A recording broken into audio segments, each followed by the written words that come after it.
नमस्कार दोस्तों, मैं डॉक्टर मनीषा दुबे मेरी यूट्यूब चैनल में आप सभी का बहुत बहुत स्वागत करती हूँ। तो फ्रेंड्स, अभी होम्योपैथी के एंट्रेंस एग्ज़ाम्स होने वाले हैं, जैसे कि AIA-PGT, स्टेट PSC के एग्ज़ाम एंड UPSC के एग्ज़ाम। सभी एग्ज़ाम्स अभी आने वाले हैं। तो इसके लिए मैंने एक टेस्ट सीरीज़ स्टार्ट किया है, या जिसे कि अपन रिवीजन भी कह सकते हैं। और ये क्वेश्चन सारे फ्रेंड्स आपके आगे आने वाले सभी एग्ज़ाम्स के लिए बहुत ही इंपॉर्टेंट है, क्योंकि ये क्वेश्चंस इन सभी एग्ज़ाम्स में पूछे जाते हैं या पूछे गए हैं। तो ये क्वेश्चंस आपके एग्ज़ाम के लिए बहुत ही इंपॉर्टेंट है। तो ये सीरीज़ को फ्रेंड्स आपको मेरे साथ साथ आपको खुद भी सॉल्व करना है। एक वाइट पेपर ले लीजिए और इसमें मेरे साथ साथ आप आंसर खुद भी टिक करते जाइए और अपने आप को जज कीजिए कि आप इसमें से कितने क्वेश्चन सॉल्व कर पाते हैं। और ये सभी क्वेश्चंस बहुत ही इंपॉर्टेंट है फ्रेंड्स, कभी ना कभी किसी न किसी एग्ज़ाम में पूछे गए हैं।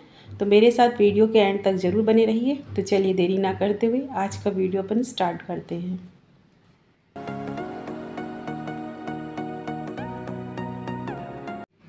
तो इसमें क्वेश्चन 1 है friends, in which of the following chapter of BBCR का फुल फॉर्म आप सभी को पता है, Boger Boenninghausen characteristic repertory the rubric carphology is given. Question को फिर से सुनिए एक बार, in which of the following chapter of BBCR the rubric carphology is given, extremities, mind, sensation and complaints in generals and the condition of aggravation and amelioration in the general. तो right answer आप लोग अपना खुद भी टिक कर लीजिए। और ये बहुत इजी क्वेश्चन है, कई बार एग्जाम में पूछा गया है। राइट आंसर क्या है, कहाँ पे देखने को मिलेगा आपको BBCR में, carphology, sensation and complaints in general. Right answer is option C. Next question देखते हैं, in Kent repertory of homoeopathy materia medica the rubric apoplexy is a given. Option क्या क्या दिए गए हैं, एब्डोमेन, वर्टिगो, जनरलिटीज़ या हेड। राइट आंसर क्या आएगा, ऑप्शन सी, जनरलिटीज़ में आपको देखने को मिलेगा कैंट रिपर्टरी में एपेप्लॉक्सी। ठीक है, नेक्स्ट देखते हैं question number 3, what is the peak level of LH required for the ovulation. Ovulation के लिए LH की कितनी रिक्वायरमेंट रहती है, ये पूछा गया है। ऑप्शन क्या क्या दिए गए हैं, 45 नैनोग्राम पर ml, 55 नैनोग्राम पर ml, 65 एंड 75 नैनोग्राम पर ml। तो राइट आंसर क्या है, आप लोग अपना खुद भी टिक कर लीजिए। राइट आंसर है ऑप्शन डी, 75 नैनोग्राम पर ml। नेक्स्ट देखते हैं question number 4, The Brown square syndrome is characterized by ipsilateral loss of pain, contralateral loss of position sense, contralateral loss of the vibration sense, and the contralateral loss of the temperature. So the right answer is option D, contralateral loss of the temperature. बहुत सारे student के मेरे पास आते हैं message कि ma'am आप direct answer बताया कीजिए, और बहुत सारे लोग बोलते हैं कि मैम सारे ऑप्शन रीड कीजिए। तो मैं कंफ्यूज रहती हूँ कि क्या करूँ करके। तो आप लोग कमेंट बॉक्स में ज़रूर बताइएगा, ठीक है। पर मुझे ऐसा लगता है कि चारों ऑप्शन को रीड करना ज़रूरी है, तभी आप इसमें से एक राइट आंसर चूज़ करने में आपको हेल्प मिलेगी। डायरेक्ट क्वेश्चन पढ़ के डायरेक्ट आंसर बताने में मुझे भी मज़ा नहीं आता है, ठीक है। तो मैं इसी तरह से बताऊँगी, मुझे ऐसा लगता है। अगर आप लोगों को कुछ लगता हो तो कमेंट बॉक्स में ज़रूर बताइएगा। नेक्स्ट क्वेश्चन देखते हैं friend, question number 5, oral contraceptive give a protection against all of the following except. ठीक है, क्वेश्चन को ध्यान से रीड करिए। Oral contraceptive give a protection against all of the following except rheumatoid arthritis, endometrial cancer. Option 3 क्या है, hepatic adenoma and the benign breast disease. तो oral contraceptive सभी से प्रोटेक्शन देती है, लेकिन एक्सेप्ट 1 पूछा गया है। तो राइट आंसर क्या आएगा, हिपेटिक एडिनोमा से हमको प्रोटेक्शन नहीं देता है ओरल कॉन्ट्रासेप्टिव पिल्स। नेक्स्ट देखते हैं question number 6, in one-sided mental and emotional diseases, transient elevation of the physical disease with the emergences of corporeal symptom occurs during. In one-sided mental and emotional disease, transient elevation of the physical disease with the emergences of corporeal symptom occurs during acute mania, primary stage of the syphilis, isopathic mode of treatment, and the lucid interval. So the right answer is option D, lucid interval. Next question है question number 7, which is the most suitable remedy for profuse watering from eye after the extraction of the cinders and other foreign bodies. ठीक है, ये question आप लोग कई बार देखे होंगे exams में। Which is the most suitable remedy for the profuse watering from the eyes after the extraction of the cinders and other foreign bodies, aconite napellus, sulphuric acid, ledum pal and the crotalus horridus. So the right answer is option A, aconite napellus. ठीक है, हो सकता है इस question के answer में थोड़ा सा डाउट हो, कई लोग इसमें डी बोल रहे थे, लेकिन आप लोग एक बार देख लीजिए, इसमें राइट आंसर ए दिया गया है। तो इस क्वेश्चन के आंसर में थोड़ा डाउटफुल है। अगर आप लोग को किसी को राइट आंसर पता हो तो कमेंट बॉक्स में बताइएगा, ताकि बाकी लोग को भी पता चल पाए। नेक्स्ट देखते हैं question number 8। According to William Boericke this remedy can be given when pulsatilla fail in the school girls. According to William Boericke this remedy can be given when pulsatilla fails in the school girls, calcarea phos, natrum mur, kali carb and the kali calcarea carb. ठीक है, तो right answer क्या आएगा? Option D, calcarea carb. Right answer is option D. Next question is question number 9। Right coronary artery supplies all except apex of heart, interventricular septum, interarterial septum and option D क्या दिया गया है? ऐसे note. तो right answer क्या आएगा इसका? Right answer है ऑप्शन ए। तो राइट आंसर है option A, apex of heart. The right coronary artery supplies all except. ठीक है, तो अपेक्स ऑफ हार्ट को सप्लाई नहीं करती है, बाकी सभी को करती है, इंटरवेंट्रिकुलर सेप्टम को, इंटरआर्टेरियल सेप्टम को एंड ऐसे नोट को। ठीक है, चलिए आगे बढ़ते हैं।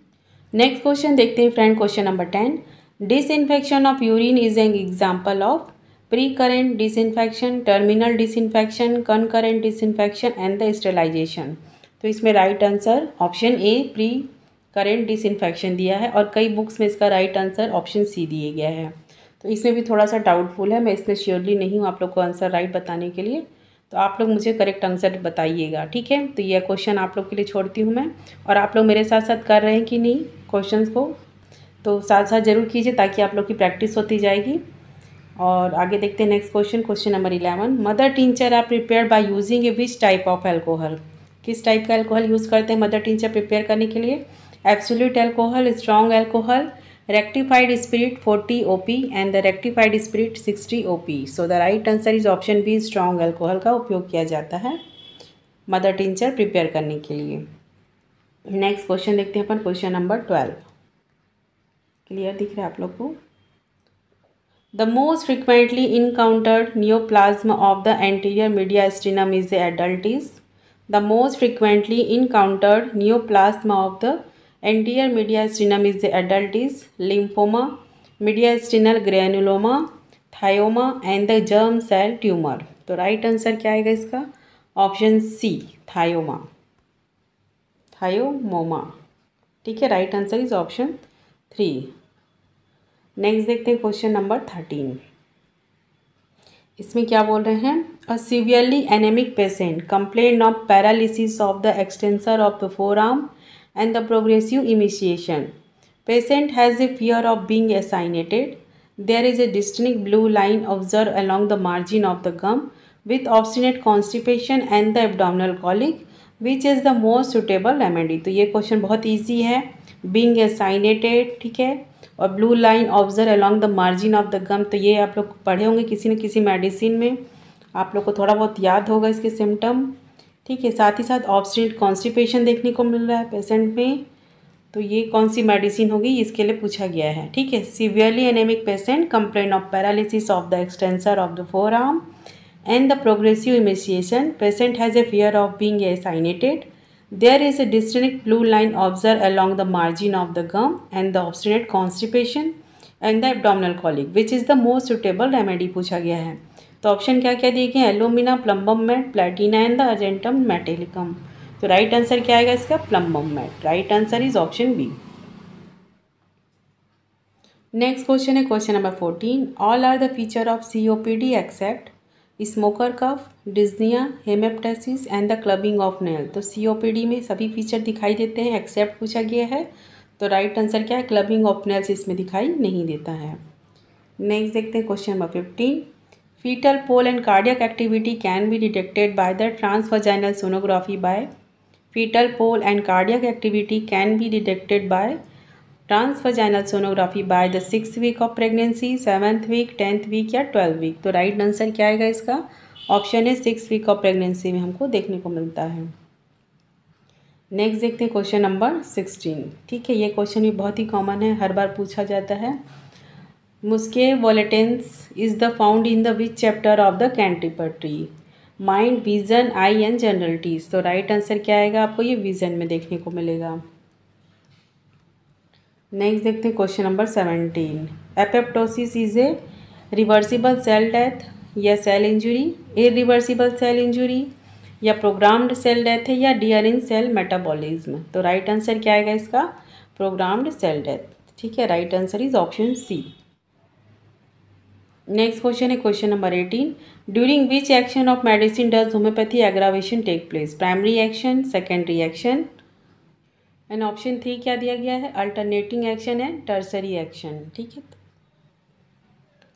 सो राइट आंसर क्या आएगा? The during which action of medicine does the homeopathy action take place? Homeopathy aggravation हमको कब देखने को मिलता है? प्राइमरी एक्शन में। एंड होम्योपैथी क्योर कब देखने को मिलता है? सेकेंडरी क्यूरेटिव एक्शन में देखने को मिलता है। ठीक है, सेकेंडरी क्यूरेटिव एक्शन। ठीक है, क्योर होने वाले एक्शन में देखने को मिलता है, वो सेकेंडरी रहता है। और होम्योपैथी एग्रावेशन अपन को हमेशा प्राइमरी एक्शन में देखने को मिलेगा।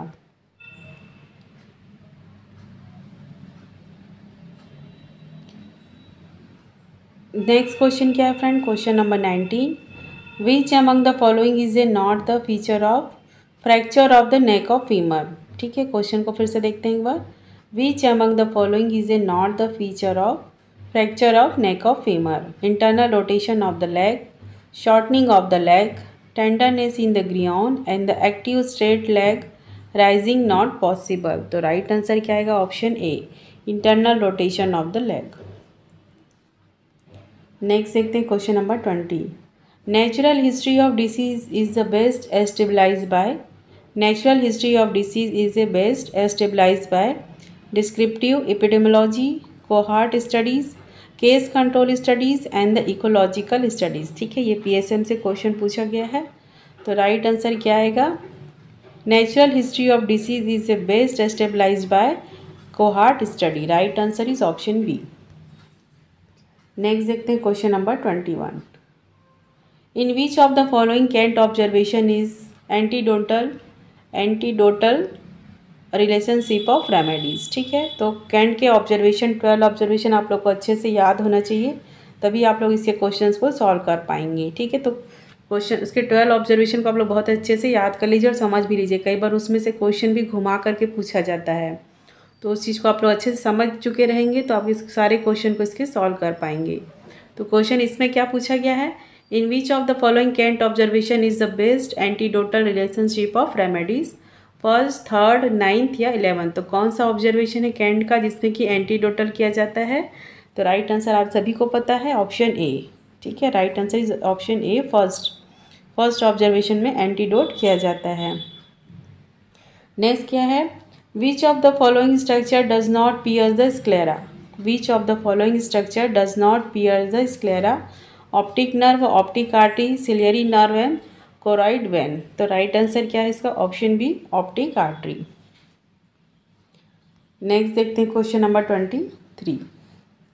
विच of the following is a not a green house gas? इसमें से कौन सा ग्रीन हाउस गैस नहीं है, ये पूछा गया है। Carbon monoxide, nitrous oxide, methane या फिर water vapour? Which of the following is a not a green house gas? तो राइट आंसर क्या आएगा? Option A, carbon monoxide.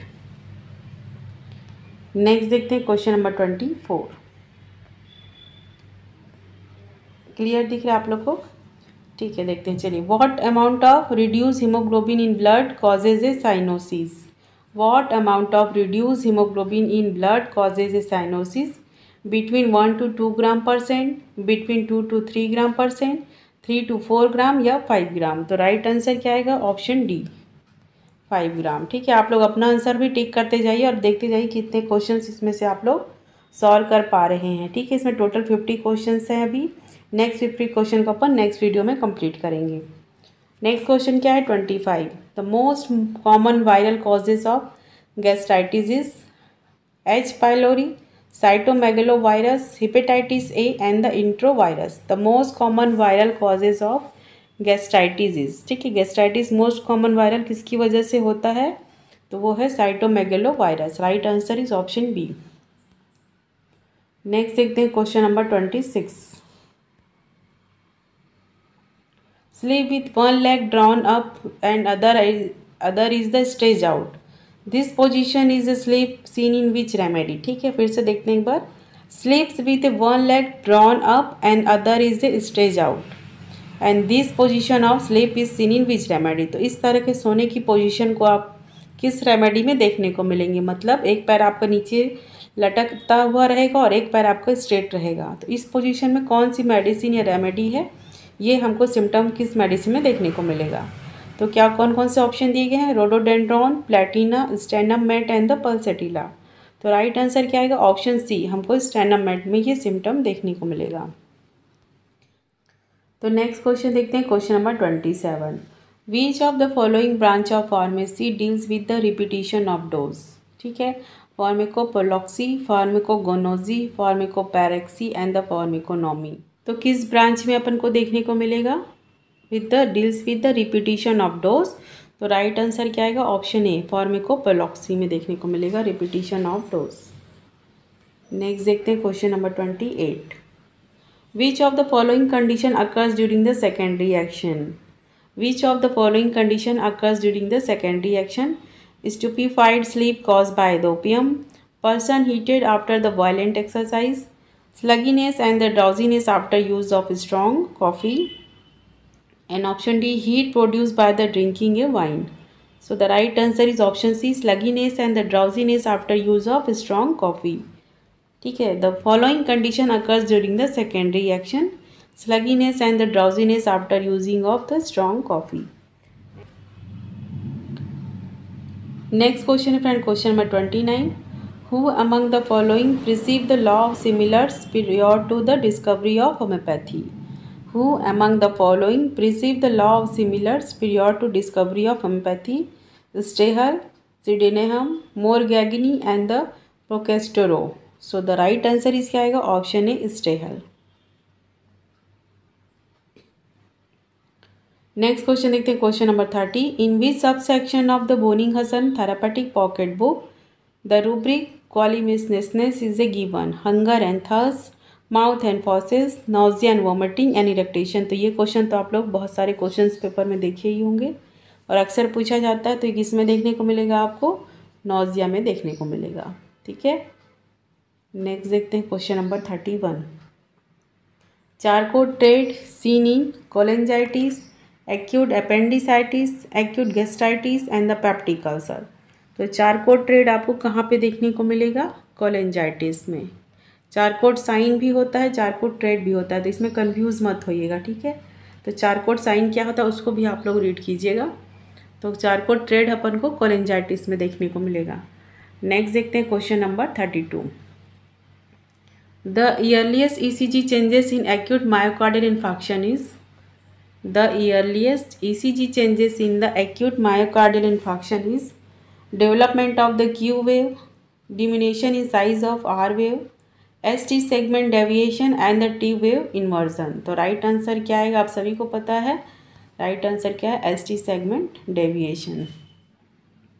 Next question is question number 33। Hyper extension of the hip joint में induce abdominal pain in pelvic appendicitis, post ileal appendicitis, retrocaecal appendicitis and the chronic cholecystitis। ठीक है, question को एक बार फिर से देखिए। Hyper extension of the hip joint में induce abdominal pain in, right answer is option C, retrocaecal appendicitis में हमको देखने को मिलेगा। नेक्स्ट देखते हैं question number 34। Constipation of infant during the dentition is the characteristic of Salicia, Megmure, Sanicula and the Causticum. Constipation of infant during the dentition is the characteristic feature of, right answer is option B, Megmure। Next question देखते हैं, question number 35। CSF pressure is mainly regulated by venous pressure, cerebral blood flow, rate of CSF formation and the rate of CSF absorption। ठीक है, तो CSF का pressure किससे mainly regulate होता है, right answer क्या, option D, rate of CSF absorption के ऊपर डिपेंड करता है। नेक्स्ट क्वेश्चन है friend, question number 36। For the preparation of mother solution in 50 millesimal scale of potency, the ratio of alcohol to water and strength of alcohol is. For the preparation of mother solution in 50 millisiemel scale of potencies, the ratio of alcohol to water and strength of water is 1:2 92% by volume, 1:2 ratio by 99.4%, option 3 1:4 70% of volume, and the option D 1:4 95% of volume। तो right answer क्या आएगा? Option D. Next देखते हैं question number 37। Which of the following muscles has a attachment on the capsules of hip joint? Which of the following muscles has a attachment on the capsule of hip joint? Sartorius, rectus femoris, vastus lateralis and the vastus medialis। ठीक है, तो which of the following muscles has a attachment on the capsule of the hip joint? तो right answer क्या आएगा इसका? Right answer है option B rectus femoris।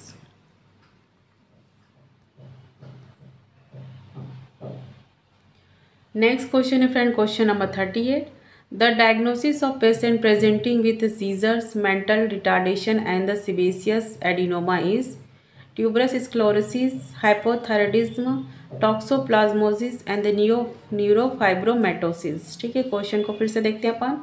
The diagnosis of the patient presenting with the seizure and the mental retardation and the sebaceous adenoma, ये तीनों symptom अपन को किस disease में देखने को मिलेंगे? क्या क्या है? Seizures, mental retardation and the sebaceous adenoma. तो ये हमको किस में देखने को मिलेगा? ट्यूबरस स्क्लेरोसिस में। Right answer is option A. ठीक है, तो ये तीनों सिम्टम आप लोग देख लीजिए अच्छे से। नेक्स्ट देखते हैं question number 39। In which chapter of BBCR the rubric wounds gun shot is a given? In which chapter of BBCR the rubric wounds gun shot is a given? Skin and exterior body, sensation and complaints in general, head and the condition of aggravation and amelioration in the general. तो ये आपको कहाँ देखने को मिलेगा? Skin and exterior body में। Next question है question number 40। Foot drop is a cause by injury to tibial nerve, injury to popliteal nerve, injury to flexor digitorum longus and injury to common peroneal nerve. तो foot drop अपन को किस वजह से देखने को मिलता है? Injury to common peroneal nerve की वजह से देखने को मिलता है। Right answer is option D. Next देखते हैं क्वेश्चन नंबर 41। बाहर के साउंड के लिए थोड़ा सा आप लोग को सॉरी बोलना चाहूँगी मैं, थोड़ा सा डिस्टर्बेंसेस हो रहा है, लेकिन क्या कर सकते हैं, प्रॉब्लम है, तो इसके लिए आप लोग को सभी को सॉरी फॉर दैट। नेक्स्ट देखते हैं question number 41। The characteristic chromosomal abnormality found in case of Down syndrome is? The characteristic chromosomal abnormality found in the case of Down syndrome is trisomy 21, trisomy 18, trisomy 15 and trisomy 13। तो Down syndrome या chromosomal abnormality के ऊपर मैंने एक separate video बनाया है friend, तो आप लोग उसको जा करके ज़रूर देखिए, जिससे आप लोग को अच्छे से क्लियर में समझ में आएगा। ठीक है, तो वो autosomal disease, autosomal recessive disease, autosomal dominant disease, ठीक है, तो उसके बारे में भी बहुत सारे डिटेल में वीडियो बनाए हैं मैंने, तो आप लोग उसको जा करके ज़रूर देखिएगा। तो इसमें क्वेश्चन क्या पूछा गया? The characteristic chromosomal abnormality found in the case of Down syndrome is? तो डाउन सिंड्रोम में अपन को कौन से देखने को मिलेगा? Trisomy 18। Right answer is option B. ठीक है, नेक्स्ट देखते हैं question number 42। Which of the following is a considered as a reference of protein? ठीक है, which of the following is a considered as a reference of protein? Milk, meet, fish and egg. तो right answer क्या आएगा? Option D egg. Next देखते हैं question number 43। Which of the following miasm was described by Hahnemann as a hydra-headed? Which of the following miasm was described by Hahnemann as a hydra-headed? Sora, psychosis, syphilis and pseudosora। तो right answer क्या आएगा? Option A psora. Next question देखते हैं question number 44। Which is the not transmitted via the breast milk? Which is not transmitted via the breast milk? Hepatitis A, hepatitis B, hepatitis C and the hepatitis D। तो कौन सा breast milk से transmitted नहीं होता है? Hepatitis C. Right answer is option C. Next देखते हैं question number 45। In which year was the times of remedies and moon phase by doctor Boger published? In which year was the times of remedies and moon phase by doctor Boger published? 1900, 1906, 1915 and 1931। तो right answer क्या आएगा? कब publish हुई थी the times of remedy and moon phase by doctor Boger? ठीक है, तो ये पब्लिश हुई थी 1906 में। Right answer is option B. Next देखते हैं question number 46। Histological structure present in cornea consist of all the except. Histological feature of present in cornea consist of all except corneal epithelium, anterior elastin lamina, posterior elastin lamina and the inferior elastin lamina. So the right answer is option D, inferior elastin lamina. Next question is question number 47. Who among the following is the author of work of sensation as if? ठीक है, किसने लिखा था ये sensation as if? Who among the following is the author of work book of sensation as if? O.M. Drake, H.A. Robert, H. Perkins and E.B. Ness. तो right answer क्या आएगा इसका? Option B, H.A. रॉबर्ट ने publish किया था इसको। नेक्स्ट क्वेश्चन नंबर 48।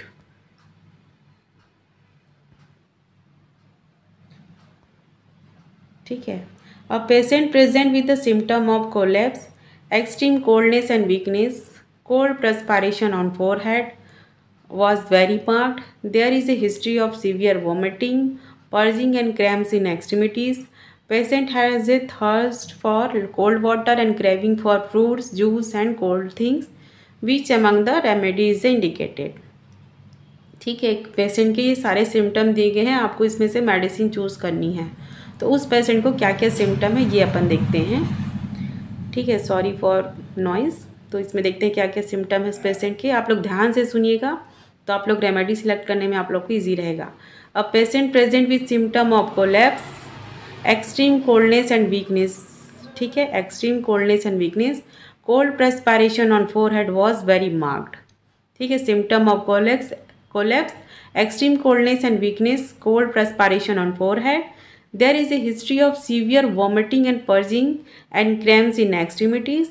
Patient had a thirst for cold water and craving for fruit, juice and cold things. Which among the remedy is indicated? क्या क्या मेडिसिन दी गई इसमें? क्यूप्रमेड, कार्पोवेज, कैम्फर एंड द वेरेट्रम। तो ये सारे सिम्टम आपको किस मेडिसिन में देखने को मिलेंगे? वो है वेरेट्रम में। ठीक है, कोल्ड perspiration ऑन फोरहेड, फिर इसमें history of severe vomiting and purging and cramping in extremities, तो ये आपको वेरेट्रम में देखने को मिलेगा। फिर थर्स्ट भी है, वो भी बहुत ज़्यादा कोल्ड वाटर की डिज़ायर है। साथ ही साथ पेशेंट को क्रेविंग हो रही है फ्रूट्स की, जूसी थिंग्स की एंड कोल्ड थिंग्स की। तो ये सारे सिम्टम आपको वेरेट्रम में देखने को मिलेगा।